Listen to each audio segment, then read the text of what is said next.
지역에서 집단 감염이 잇따르고 있는 가운데 20명이 넘는 확진자가 나온 대구 문성병원이 코호트 격리됐습니다. 경북에서는 봉합푸른요양원에서 확진 판정을 받은 환자가 추가로 사망했습니다.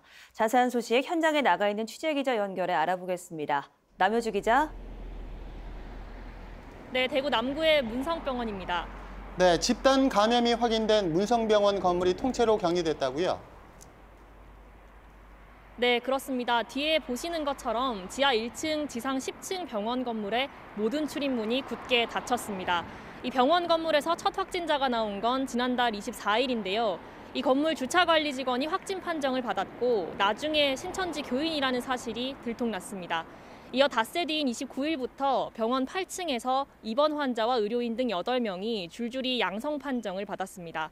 결국 전수조사에 들어갔고 다른 병동 환자들을 포함해서 모두 21명의 확진자가 발생해 보건당국이 코호트 격리 조치를 내렸습니다. 지역에서 병원 건물 자체가 코호트 격리되기는 청도 대남병원 이후 처음입니다.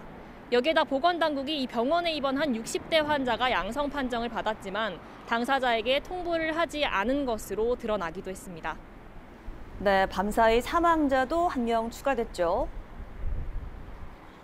네, 그렇습니다. 봉합푸른요양원에 있던 78살 여성으로 지난 5일 확진 판정을 받고 김천의료원에서 치료를 받다 숨졌습니다. 보건당국에 따르면 이 여성은 평소 심장질환과 뇌졸중을 앓고 있었습니다. 경북도는 푸른요양원에서 나온 확진자 8명도 현재 상태가 위중하다고 밝혔습니다. 대구에서는 34명의 환자가 인공호흡기 치료를 받고 있고 6명은 체외막 산소화 장치, 에크모 치료를 받고 있습니다. 자, 대구에서 8일 만에 추가 확진 환자가 200명대로 떨어져서 조금 주춤하는 모양새인 것 같습니다. 네, 오늘 지역에서 추가된 확진자는 모두 326명입니다.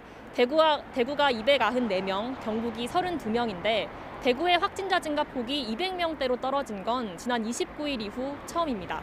8일 만에 확진자가 300명을 밑돈 건데요. 하지만 일반 시민들을 상대로 한 진단검사의 양성률이 7.9%나 돼서 아직 안심하기는 이릅니다. 지역 누적 감염자 수는 모두 6,459명으로 늘었습니다.